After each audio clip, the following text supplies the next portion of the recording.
Good afternoon. Welcome to the first session of This is Film, Film Heritage in Practice, edition 2021. My name is Giovanna Fossati. I'm the Chief Curator of iFilm Museum and a professor at the University of Amsterdam, where I teach and research topics related to film heritage. This is Film is a collaboration between iFilm Museum, the University of Amsterdam, and the Amsterdam School for Cultural Analysis. It started in 2015. In particular, this series is a collaboration with the master students of the This is Film class at the university.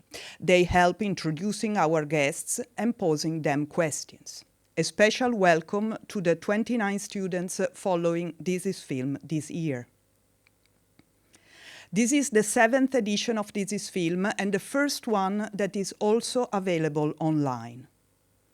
I, as well as most museums and cinemas worldwide, had to close its door to the public due to the ongoing health crisis. In these circumstances, we had a chance to set up an online alternative for the series. This is not only a solution for the temporary closure of the museum. With the online series, we also want to respond to the many inquiries we had in the past from followers abroad who asked for an online access to the lectures, discussions, and films that we present during This is Film. The lectures and Q&A will be available on the website for everybody for free. The film screened during the sessions will be available on the streaming platform, the iPlayer, for a small fee. Before moving on to today's topic, I would like to briefly introduce the series focus and this year's program. During this public series, we explore topics related to the preservation, restoration, and presentation of film heritage.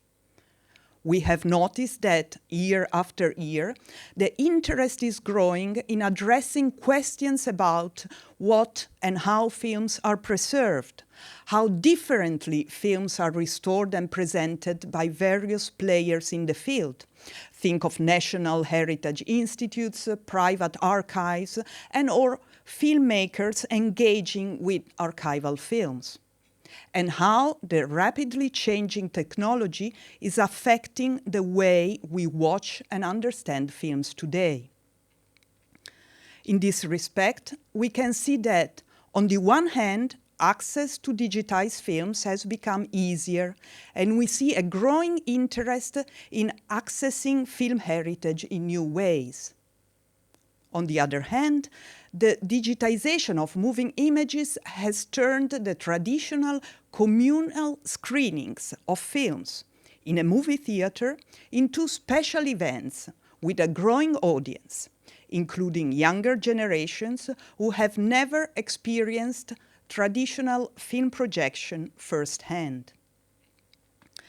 Starting with the last year's edition, we have decided to slightly change the format of This is Film by choosing an overarching theme to focus on from different perspectives throughout the 6 sessions.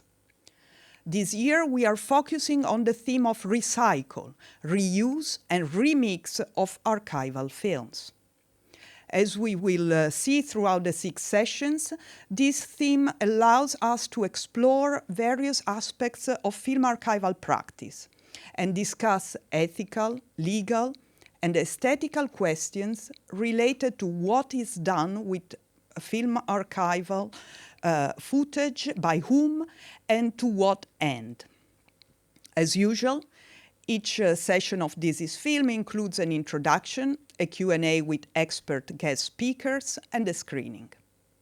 In each session, we will see how diverse film heritage is and how many different approaches to its preservation, restoration, and presentation coexist today inside and outside film museums.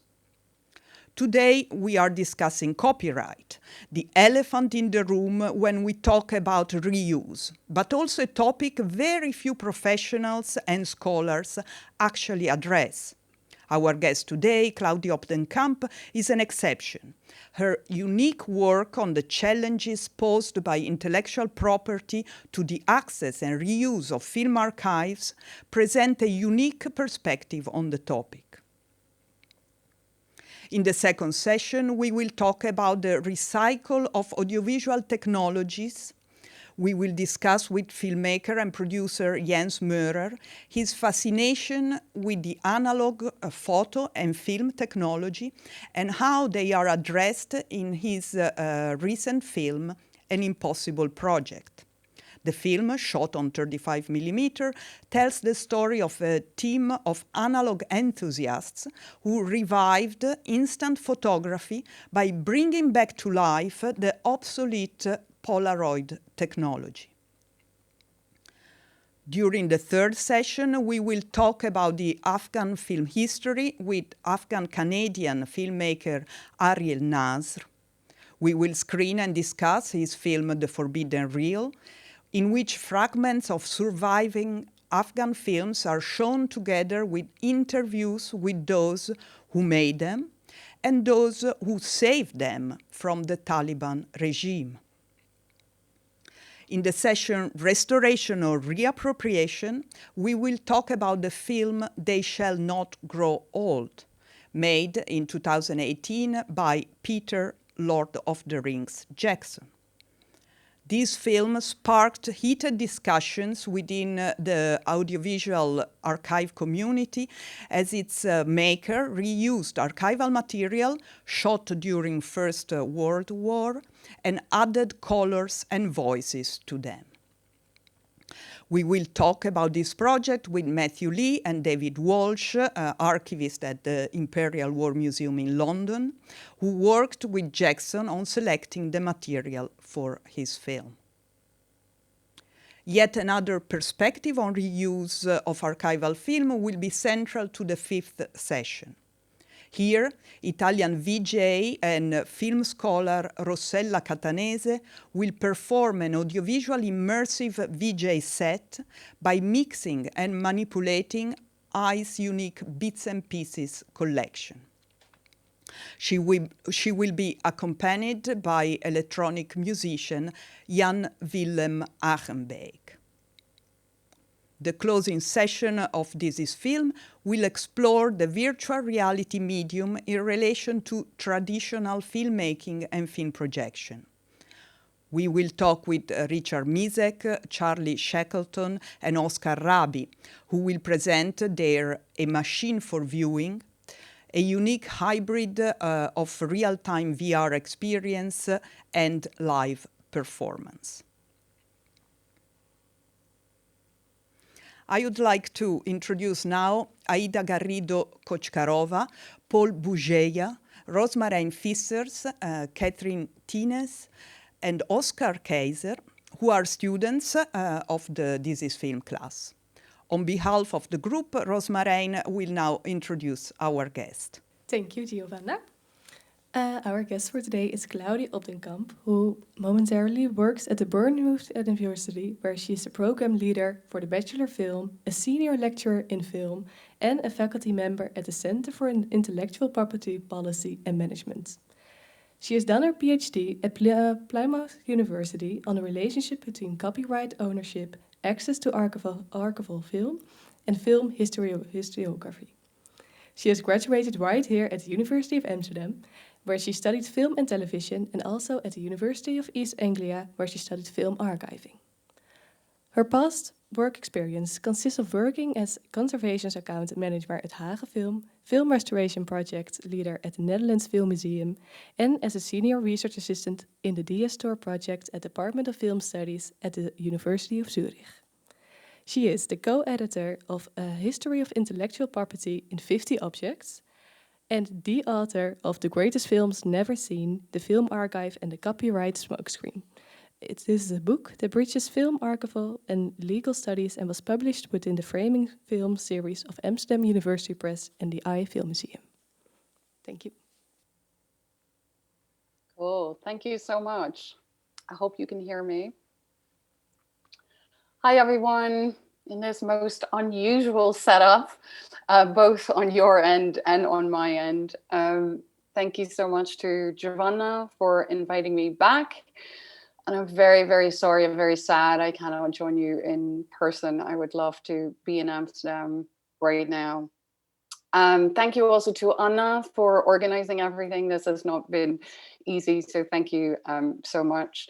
Thank you also to Greta for a great preparation. And then more than anything today, thank you to the entire production team at this moment in the room with you.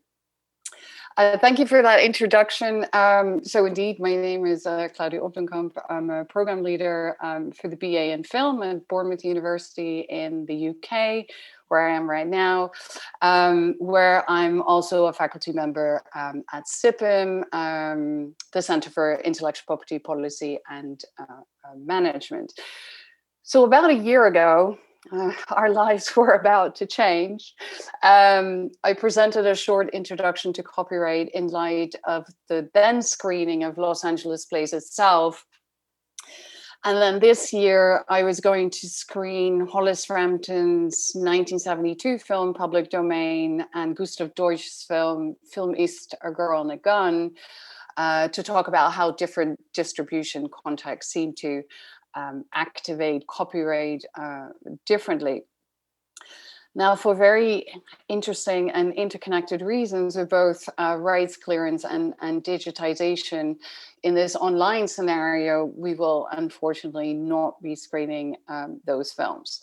So Public Domain will not be screening at all. And instead of A Girl and a Gun, which is, as you might know, the final installment in the Film Ist series, we will be showing the first one instead. So Film Ist 1 to 6. The focus, however, of my talk is somewhat still the same, and perhaps my topic is even more apt, since all my chosen titles, which originally also included Christian Marclay's The Clock, cannot be shown. So it's a good thing that I wrote a book named The Greatest Films Never Seen.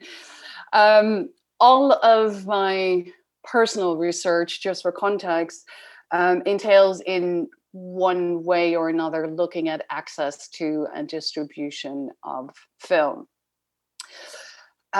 This stems from sort of my interest in seeing film in general and always wanting to see more, but also from my practical background in film preservation here at what was then the Netherlands Film Museum. And once you're interested in access to collections, it won't be very long before you run into copyright. At the beginning of that journey, I thought that copyright was an impeding concept only. So, you know, the things that you are not allowed to do, but that view changed entirely over the last decade or so.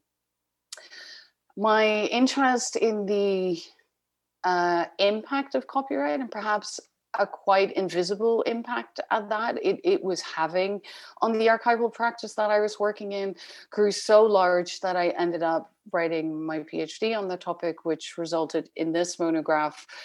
And in the book, I look at access to and reuse of archival collections at with a particular focus on found footage filmmaking. So filmmaking with the films themselves. The book, I'm happy to say, is now open access, and you can download a free copy from the website of Amsterdam University Press. After that, my interest got a little out of hand, and I pursued an actual postdoc in intellectual property, which is the umbrella term of which copyright is a subset, which resulted in this co-edited volume that was published in 2019 with Cambridge University Press. So, A History of Intellectual Property in 50 Objects. In this book, 50 different authors discuss 50 different objects that each tell a really great story about how these objects are connected to the intellectual property system. As you might imagine, there are quite some film and entertainment related entries in the book. Some examples are Edison's first film projector, the kinetoscope. We also have Walt Disney's Steamboat Willie, one of the first films that featured Mickey Mouse. This is my own chapter on the paper print collection at the Library of Congress, some of which form the basis of Hollis Frampton's film that in a more analog setup we would have screened today. We also have the Zapruder film. Most of you will know that that's the home movie that inadvertently captured the assassination of John F. Kennedy. And then we also have the Betamax. I kind of always like to make the joke that if you're not old enough to realize that there once was a time when you actually had to stay home if you wanted to see something on television and perhaps have a fight with your family, this is the machine that was at the heart of an important case in which it was decided that taping something off of the television in order to watch it later, which is a process that's named time shifting, that process was deemed fair use, and that decision arguably paved the way for how we consume media today. So a really important chapter in the book. So against the backdrop of all of that research, I was trying to teach the importance of copyright in a somewhat meaningful way to my undergraduate BA film students. And I felt that something needed to shift because I had to find a way to make it important to them.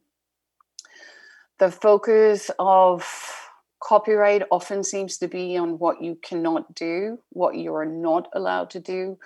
And I don't necessarily find that a very constructive narrative. And on top of that, the whole concept of the film archive, as we might understand it, is quite abstract to my students if most of what you know is YouTube and takedown policies. And so the way I found to teach them about copyright, and particularly what they can do with copyright exceptions in the UK, is the creative reuse of other people's footage. So some of the results from this past semester have been nothing short of astonishing. So the assignment for the unit is to make a so-called collagementary, that we've called it, between 5 and 7 minutes, that is composed either wholly or partially from clips from work created by others, but that also adheres to the Channel 4 fair dealing guidelines. We use the word collagementary because we endeavor to sort of open up the students' interpretation of what is possible. And I guess we don't want to be stuck with a more specific and perhaps limiting term such as found footage, appropriation, or even video essay. And we intend it to mean anything existing that is put together anew. And we use the Channel 4 fair dealing guidelines because they are a wonderful example of a translation of the copyright exceptions from the legal text. And that legal text sits in an area that doesn't have a lot of case law and therefore guidance. But what the Channel 4 guidelines do, they translate that text into a real user community norms. And some people would say that it's perhaps a bit of a conservative translation, but very, very much geared towards users. So it's very usable for us.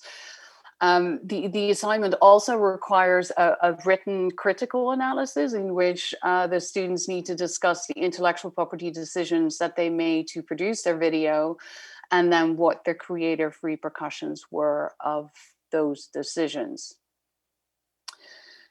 So one of the most amazing videos I have seen thus far has been by a student who wrote a critical response to J.K. Rowling's essay that she published in June 2020, which was widely criticized for being transphobic.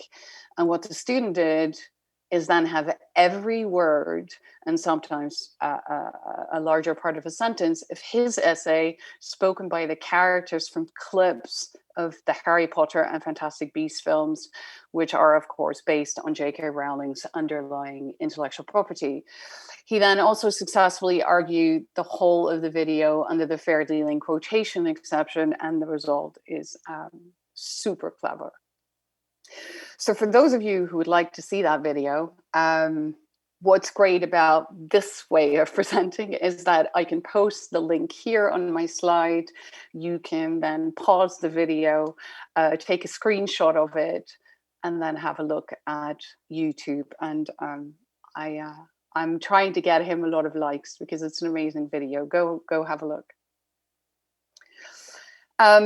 So copyright exceptions permit you in certain circumstances to quote from other people's copyright material without having to ask them for permission and without having to pay those rights holders for using their work. And I would like to argue that an understanding of these exceptions and the creative reuse of other people's work is an indispensable tool to young filmmakers. I'd like to highlight 3 specific reasons. And I'd also like to add that our collagimentaries have proven to be both sort of a creative tool, to which I'll return a little bit later, and an intellectual property learning tool. So the first reason is creativity. I highlighted this a bit already, but I think it's incredibly empowering and arguably creatively more fulfilling to focus on what you can do rather than on a list of things you cannot do. And so to know when you are able to quote from other people's copyright material without having to ask for permission will expand the range of what you can make, and you avoid rights clearance problems dictating what does or does not make it into your film. The second reason is budget. If, as a filmmaker, and perhaps more so as a documentary filmmaker, you understand what you can and cannot do under what is called incidental inclusion, for instance, it can save you a lot of money not having to clear what you think you had to. So a typical example of this would be if you inadvertently capture a poster or a piece of music in the background of your shot. So I've been doing quite some Zoom presentations over the last year, and I realized that stuff has made it into the background of my video. So what you see over there is actually a print by Ed Roche, or at least a copy of a print by Ed Roche. And since I didn't arrange this particular setup for this presentation, I could argue that the iFilm Museum doesn't have to clear rights with the Roche estate to clear the use of this still in my video, right? That we can assume that this is an incidental inclusion. But you might be able to see that this could be an incredibly important factor in the process of filmmaking. And then the third reason, perhaps this is more true for my students specifically, is that understanding fair dealing copyright exceptions prepares them for the reality of the industry that they're going into. I really don't want my students to get too comfortable within the 4 safe walls and the limits of the educational institution. Different rules apply, different exceptions apply. And so a focus on what they can do with fair dealing copyright exceptions teaches them about the differences in legal frameworks that underpin the film distribution outside of the university. So how an errors and omissions insurance, for instance, which is often a requisite for distribution, how that goes hand in hand with these exceptions is important to understand, as offering a piece of work for free on the internet is quite a different story from signing a deal with Netflix, which they all hope to do. So our focus is on the practices of the actual industry. Personally, I've become so invested in this narrative of potentiality that I have decided to turn these ideas into my next book, which is provisionally called Turning Your Film into Mine, copyrighted in the creative reuse of other people's IP. So the book will present 26 contemporary films that reuse existing material in alphabetically ordered chapters.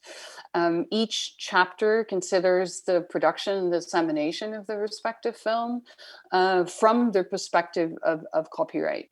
And then taken together, these individual accounts will allow for a scrutiny of wider issues related to filmmakers' legal and artistic choices.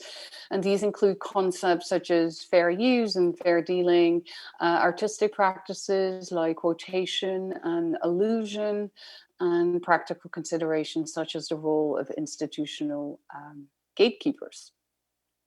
And then taken together, they will reveal how the narrative of film and filmmaking and copyright should be seen as utterly inseparable.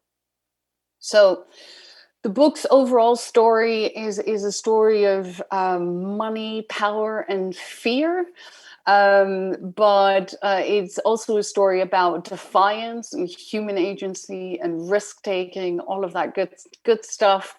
But it is mainly a story about the contemporary challenge of achieving somewhat of a balance between ownership and the exchange of ideas. Taken together, the chapters in the book draw a picture of this artistic practice of making new work out of existing work, I think at an important juncture in time, as we've been able to observe a few important shifts in the last few decades. So first, we've seen a shift in technology.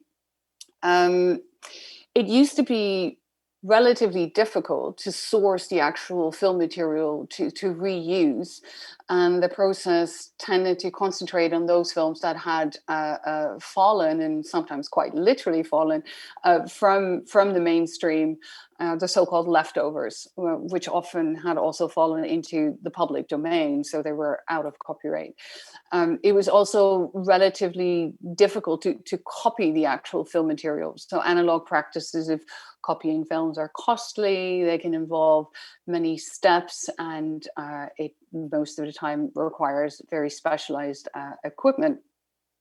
But currently, copying someone else's work is extraordinarily easy. And whether it's a meme or a supercut, creatively reusing existing material has become an everyday practice. And material traditionally considered to be of so-called high risk, such as Hollywood narrative cinema, still under copyright by a studio, for instance, can now easily be accessed through ripping DVDs or downloading high-res versions online. We've also witnessed a shift in law. So some chapters will analyze important turning points in the process of global and legal harmonization. And they illustrate changes to copyright exceptions themselves, but perhaps more importantly, as the great Pat Aufderheide and Peter Jaszi state in their Reclaiming Fair Use, is that fair use is like a muscle. Unused, it atrophies, while exercise makes it grow. So these chapters will also address changes in cultural practices and the changes in interpretations in relation to those copyright exceptions. We are also seeing a shift in the creative process. So where more traditionally this kind of work tended to push legal boundaries, in the last decade or so, lawyers and filmmakers have started to actually work in tandem in particular contexts to ensure a work is copyright compliant. And I find that really, really interesting. So rather than focusing on the impediments that copyright supposedly poses and then to fight against them, there are now some filmmakers who wholeheartedly embrace the freedom that copyright exceptions provides them. I'll come back to that in a little bit when I highlight Charlie Shackleton's work. And then, of course, we see a shift in distribution platforms almost as we're sitting here, reusing existing material in the context of, say, mainstream theatrical distribution is a different scenario from reusing it in the classically more underground context of experimental film, and reusing existing material in the context of the fine art gallery is a different scenario altogether from reusing it in the context of, say, a television broadcast. And then the recent convergence of some of these practices into the online space has forged copyright to no longer be the so-called elephant in the room, but it occupying a role front and center in people's daily lives and activities.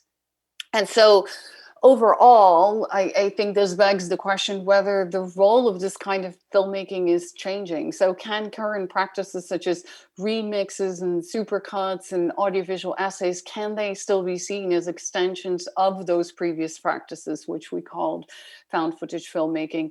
Or are we looking at something altogether different? And also, I guess I need to ask the question whether that matters. So there are three overarching messages to the story of the book, and they are reflected, funny enough, in chapters A, B, and C, which sort of to start concluding, I will quickly highlight each. So A is for a girl and a gun. Chapter A uses a girl and a gun as a jumping off point to discuss the main A word, which of course is the archive. And when you source footage from an institutional archive to reuse in your own film, as Gustav Deutsch has done for his entire film series, you enter into a negotiation. And that process is not exclusively legal.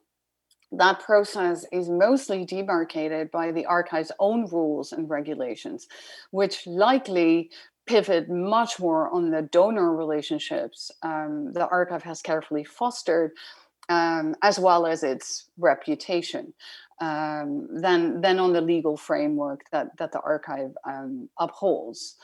There are also, of course, some collections which are really difficult in terms of access and reuse. So as a filmmaker working with archives, you also immediately enter into the world of ethics as they are guided by the archival institution. This chapter will also highlight Peter Jackson's They Shall Not Grow Old, and as Giovanna said, which is a topic of a later This Is Film lecture. And then, of course, the role the archive can play in general in terms of interpreting that legal framework. B is for Beyond Clueless. So some filmmakers use fair dealing copyright exceptions as a sort of creative manifesto, which I think is really interesting. And chapter B on Beyond Clueless highlights the work of the young and so-called digital-born filmmaker Charlie Shackleton, who will be presenting later in the This Is Film lecture series, and whose entire oeuvre is made under copyright exceptions. His work is really important for my research because Charlie is one of those people I mentioned earlier in the context of new collaborative forms, and for whom it's almost second nature to align artistic impulses with legal necessity. So for instance, while the concept of fair dealing is not clearly defined within the CDPA 1988, which is the current UK copyright law, it will generally be relevant to consider a few things. And one of those things is the proportion of the work one makes use of. So how much are you taking from someone else's work? The CDPA states no more than is required, but it does not define, however, what that means exactly. So it is not defined in terms of time, as many people seem to think it is. So it's not like you are always allowed to take 2 seconds of someone else's work, or always 20 seconds. But it is generally understood as the minimum amount of work that is needed to make a certain point. So in some cases that will be 2 seconds, and in other cases that will be 20 seconds. So what Charlie and his lawyer do is go through his edits and then decide whether his shots are running a little short or a little long. So are you making gratuitous use of someone else's work just because you think it's a beautiful shot? And should you cut it off earlier because a general viewer would have gotten the point already? Now, if you do that often enough in regards to other people's work, and other people's footage allegedly is easier to edit than it is to do your own, this practice also have creative repercussions for material you have shot yourself, if you see what I mean. And this is what I meant earlier with our collagimentaries, were also a creative teaching tool. So you learn to understand when you are letting your own shots run a little bit long. So do you really need the 3.5 minutes of this shot that you really like, or can the point be made in 2? And so it really kind of hardwires you into thinking in this sort of self-critical way throughout the editing process, which of course as a filmmaker is really productive. And then C, the clock. Christian Marclay's The Clock has been called a phenomenon, has been called a tour de force, and a signature artwork of our archival age. Zadie Smith has even termed it sublime, maybe the greatest film you have ever seen. The Clock, if you're not familiar with it, was collaged from thousands of clips of films, television, and online sources. It lasts 24 hours. And it is calibrated so that the on-screen time is perfectly synced to the actual time on site where you are watching it. It took 3 years to realize the work, and it premiered in October 2010 at the White Cube Gallery in London. Now, the work has had quite the controversial reception. Controversial mostly because the artist has become fantastically wealthy, reusing other people's work without clearing any of it. The Clock has not only forced subsequent filmmakers to reconsider what is possible, but the work was also at the heart of discussions surrounding the implementation of new copyright exceptions in the UK in 2014. This work is an important case for my research because it demonstrates 2 things. On the one hand, the relationship between technological possibilities and legal responsiveness, but perhaps more importantly, it indicates that there is a really interesting development, and I kind of have to say that I understand that my personal opinion here might be a tad controversial in itself in discussing the rhetoric around copyright exceptions beyond the space of the educational and the non-commercial reuses, which for the moment is mostly where these discussions are being had. So I think it's precisely the commercial space where it becomes really interesting and where it will be of great importance in the future. And then to conclude for real, those 3 overarching stories that I tried to highlight with those chapter excerpts to the book I mentioned are the following. So the story of creatively reusing someone else's work is sort of a Rashomon story, right? There are multiple realities to the story, and not one is more valid than the other. What you see highly depends on where you're standing. So who you are as a stakeholder in the story, whether that is as the producer or the rights holder of material that has been reused by someone else, or whether you are the filmmaker doing the reusing, that greatly influences where you likely stand on that spectrum.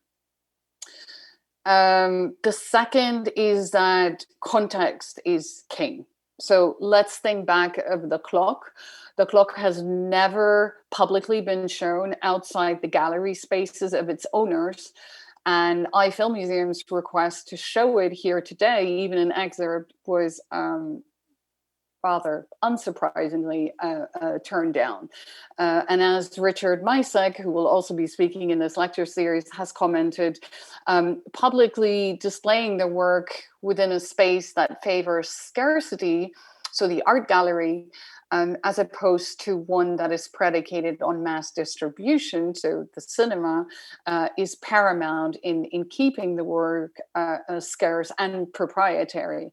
And if we think back of last year's screening of Los Angeles Plays itself, that film could actually be seen as very similar to The Clock, but it has lived a completely different life as a cinematic release.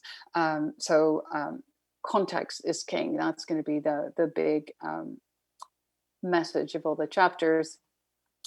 And then the final one is that I hope I've convinced you of here in this presentation a little bit, but I hope to do so even more in the actual book, that copyright exceptions are fundamental to the creative process of filmmaking.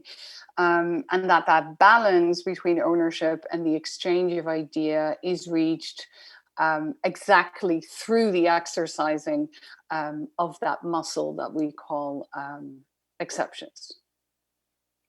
So thank you very much for your attention. And I think we're going to the Q&A. Thank you. Thank you very much for, once again, a lucid introduction to copyright and copyrights and film archives. And for telling us about your new book. I already look forward to reading it. My first question is really about archives, or is really from the perspective of archives. What do you think archives, and I'm thinking especially of European archives, could do more or differently in their approach to or interpretation of copyright legislation? How can they navigate copyright legislation to allow artists and makers to more easily reuse the films they hold? And more in general, how can they make their collections more widely accessible despite copyright limitations? So how can they look at the can rather than cannot, in your words? Yes, quite literally as well. There's a link to make with the film can, which is kind of funny. Anyway. Yeah, thank you. I mean, that's an amazing topic. And I think maybe even the size of a PhD thesis. I think there are a few aspects to that question, right? I think one part is education. So as an archive, really understanding the legal framework that you're operating in. I actually have this book here that I'm reading at the moment, which is amazing. I hope you can see it. It's by Tanya Aplin and Lionel Bentley, Global Mandatory Fair Use. It's nothing short of incredible, because the book argues that under a specific article of the Berne Convention, the signatory countries already have something that could be seen as a global mandatory fair use, which, for instance, would mean in practice that you as an archive can provide footage to filmmakers for them to use under a quotation exception. I understand that might not necessarily be a really interesting business model for a lot of archives. So in my blue sky thinking. I could imagine perhaps a future in which you would have different tiers of costs for the situation. So maybe the highest tier is, full licensing costs, and you would come up with a different structure so that you can provide people with a deal that would serve both parties well, right? But that might be a while away. But I think, first of all, educating yourself on that framework, which I think, iFilm Museum does an exemplary role of that, but not every archive has someone on staff that is legally trained, right? I also think that archives can be a lot more transparent or transparent at all. Let's be honest.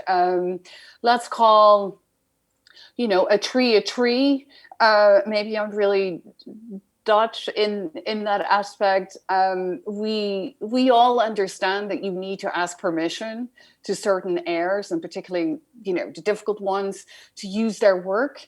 But we also understand that when that work is actually in the public domain and we ask for permission regardless, which is really a cultural practice that archives are engaging in, let's not call that rights clearance. Let's call that fostering donor relations, because a few years from now, you're organizing an exhibit and you need, the paintings that this particular filmmaker made, and you're going to need these heirs' goodwill. So I think we need to separate these issues. And I think people in the audience really understands the difference. And by calling things what they are, I think you create more understanding. And then perhaps, another element to the story is that providing access, as to collections takes an extraordinary amount of work. So it's important to actually allocate resources to that part of the work, right? I think a great example in Europe is the Irish Film Institute player. They have put in so much work to clear the footage that's on that player that the result is actually that nothing is geo-blocked. When I first heard about it, I was utterly, mind blown, because you can see the work no matter where you are. And the idea is, of course, that enough people outside of Ireland are interested in the work. But it also means that the IFI had to engage with the rights holders on such a significant level, not only making them aware and negotiating these worldwide rights, but they also showed them the importance of what that could potentially mean to an audience. So I would say, put in the actual work. And again, iFilm Museum, particularly in light of what was started under Images for the Future, has really sort of paved the way, I think, for what archives could be doing. But the general answer is, always more. Thank you. So we have more questions for you. I think the first question will be posed by Oscar.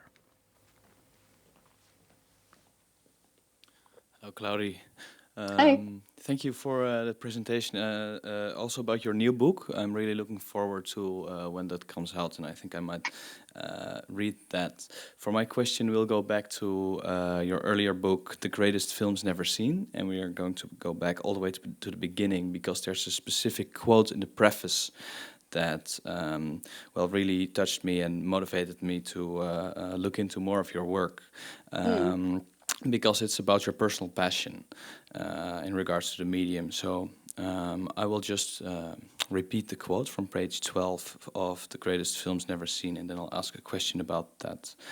So the quote is, "The photographic images are overtaken by the irreversible process of decay until the strip itself becomes the principal focus. Aside from the ambiguous emotion of enjoying the strange beauty of deteriorating film, the nostalgic sense of a literally disappearing cinema touched me deeply. This was from the preface.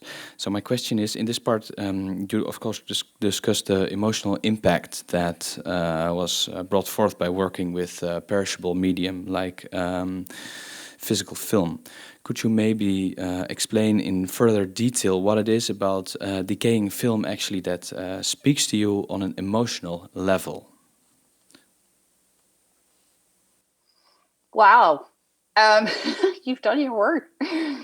Thank you. That's a really interesting question. And I think the answer sits on a couple of levels.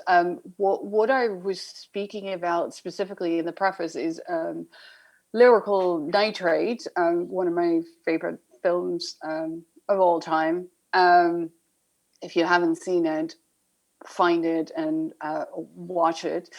So I think there's two levels to, I think, decay. On one hand, there is the actual beauty of it and it looking like modern art. And I think I share this with many people who are still working at I, that there's a specific interest in the beauty of decay, right? I mean, if you look at Bill Morrison's Decasia, where you have these gorgeous scenes where the interplay between what you can see and what you cannot is just astonishing.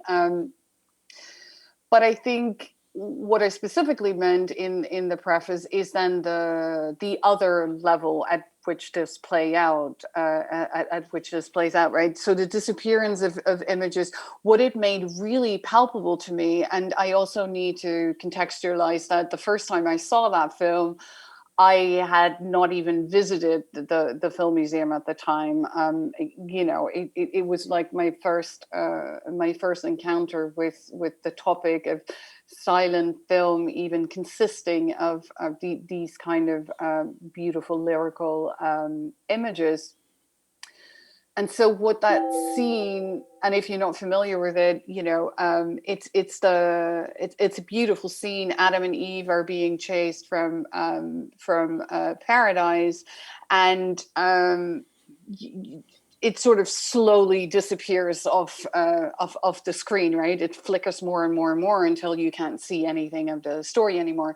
And so what that made really palpable for me is that if you don't take care of these images, and there is such a strong connection between images and memory, then we won't be able to memorize any of this anymore.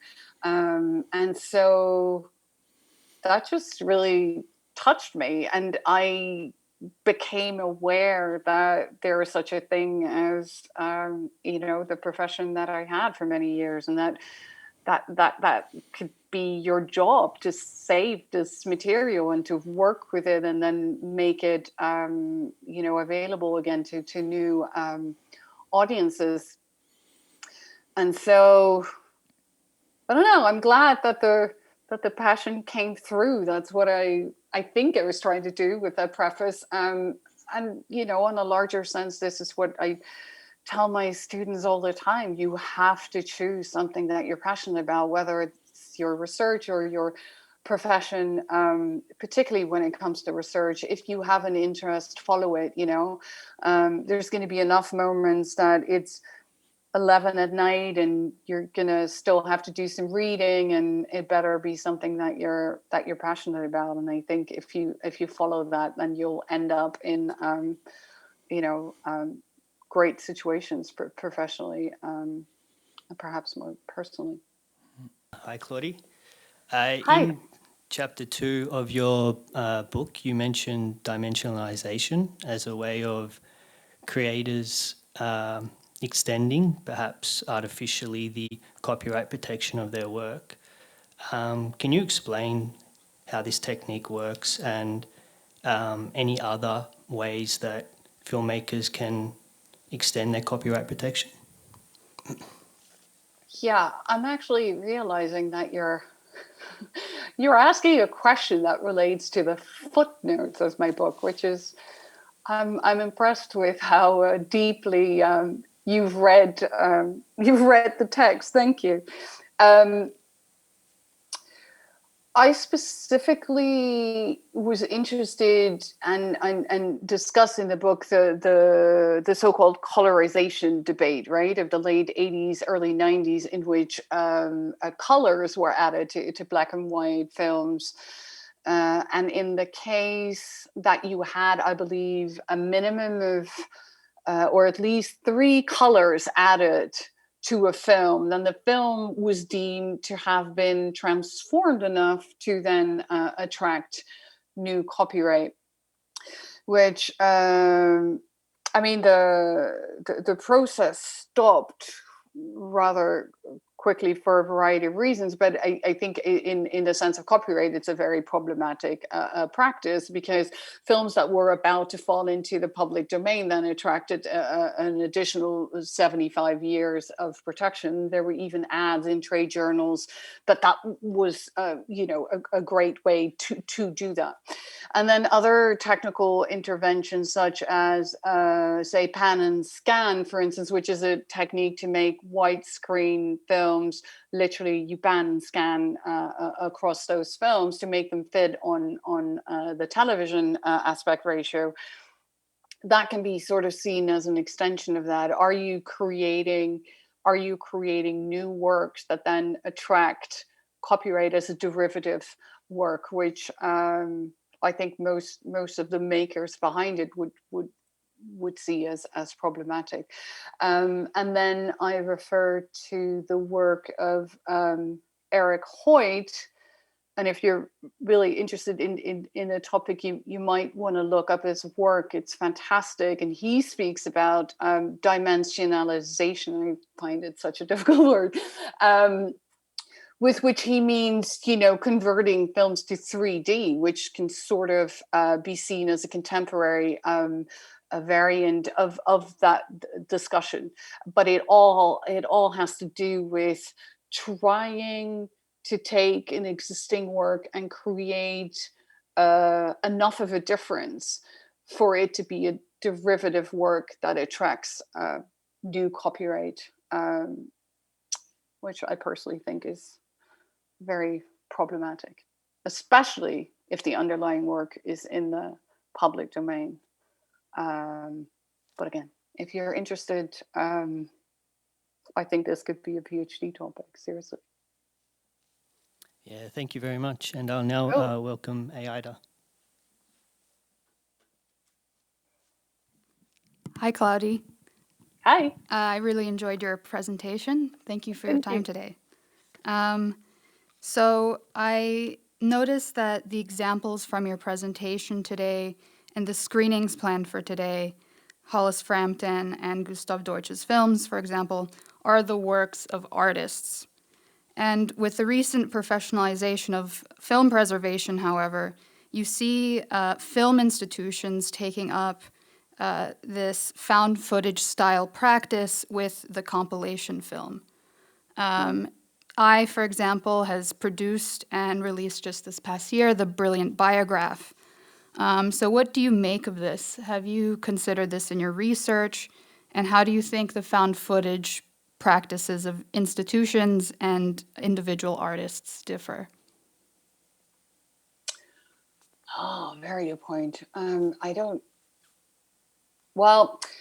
I mean, it's so easy to just sort of start talking about this, but I think that's what I tried to highlight in my presentation as well. This is exactly what I'm trying to think through, right? Because we can clearly point to certain practices in certain decades almost, particularly in the last century. And then currently we're seeing sort of different forms emerging, and I hadn't even considered what you just said, like who takes the initiative to do it. So whether there's a difference between the institution or the artists themselves. And I think particularly, I mean, I is also not really, the example that might be most representative because they have such a rich history of working with artists and then putting out this kind of work themselves. So I kind of need to leave it unanswered in the sense that that's exactly what I'm trying to think through. Like, is one still an extension of another? Does it matter? I mean, I really like how you complicated the question with the initiative taker. That's definitely something I'll take on board. But I also need to think through whether it's even a fruitful conversation to be engaging in, whether labeling it as either an extension or not. I need to figure out where that would get us. So for now, I kind of have all lumped it together because the alternative title for the book is actually collegementaries, because I was like, anything that's put together from anything else. And so, yeah, sorry, still thinking through that. But thank you for that new angle. That's really interesting. Thank you. The next person is Catherine. Hi. So Hello. My question concerns found footage filmmaking. In your presentation, you already spoke about the clock, which is great because I'm really interested in that as well. And in your book, The Greatest Films Never Seen, you mentioned that up to the date of publication, the clock has not received any copyright infringement claims. And I still think it hasn't yet, compared to other works like Vicky Bennett's The Zone, which I think was pulled from circulation in 2013. So my question is, obviously there seems to be like only a real legal concern if people actually take legal action and file copyright infringement claims. But what about like the ethics behind it as well? Like, what are some of the ethical concerns that might arise if someone like Mark Clay makes his films by ripping content off of DVDs? Could you talk a bit about that? Good one. You all have questions that can be answered with PhD dissertations. We should all think about taking this further. I think I referred to that in my talk a little bit, as you said, but in general, this might be easy to say from where I'm standing, but I'd like to say that particularly in art and education, I believe anything should be allowed. I know this goes on to the internet, so this will haunt me forever. But I truly believe that because, I even believe that it's the artist's job to push these boundaries. I cannot imagine how boring the world would be if we would only engage with art that would be lawful, right? Because that's what you seem to say. A lot of infringement cases are also only brought if there's a lot of money involved. So that's a really important aspect that, of course, I will flag up in the book. Ripping content off of DVDs, by the way, is not illegal, and I certainly don't think it's unethical. Once he had the idea, I literally cannot imagine that work could have been made in any other way. And I'm not saying that you should, because you can, but I can just not imagine that he would have considered to make it in any other way.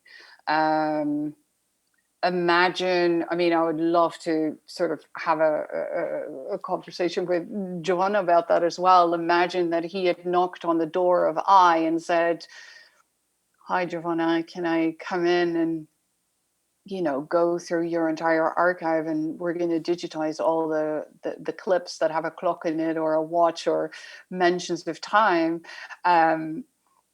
3 years would not have nearly been enough, right? It would have taken 10 years. And then on top of that, in the iFilm Institute, you're going to have a copy of Back to the Future with Dutch subtitles, right? I mean, the fact that he ripped it off of DVDs is to me extremely logical. So yeah, I kind of want to leave it at I think it's artists' job to push those boundaries. Yeah, that's really interesting. Thank you. Okay, I think this brings us to wrapping up this session. Thank you very much to Claudy.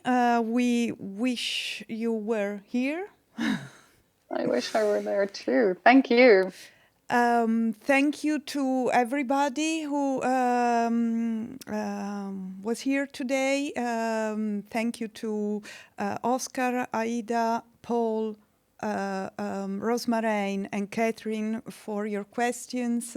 Thank you to all my colleagues at I for the production of this session.